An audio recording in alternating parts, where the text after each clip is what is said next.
आई तुळजाभवानी मंदिरात भाविकांची लूट सुरू आहे।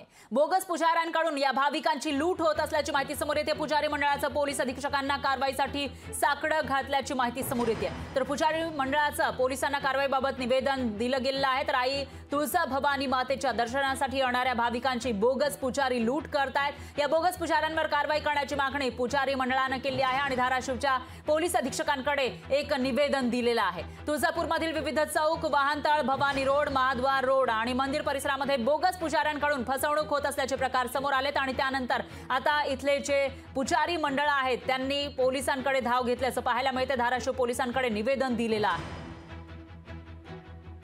आई तुळजाभवानीच्या दर्शनासाठी इथं पूजा करण्यासाठी मोठ्या प्रमाणामध्ये भक्त राज्यभरातून येत असतात, पण त्यांची भाविकांची फसवणूक केली जाते आणि ही फसवणूक जे तिथले बोगस पुजारी आहेत ते करत असल्याची माहिती समोर आली आहे। त्या प्रकरणामध्ये इथल्या पुजारी मंडळानं पोलिसांना कारवाईसाठी निवेदन दिलंय।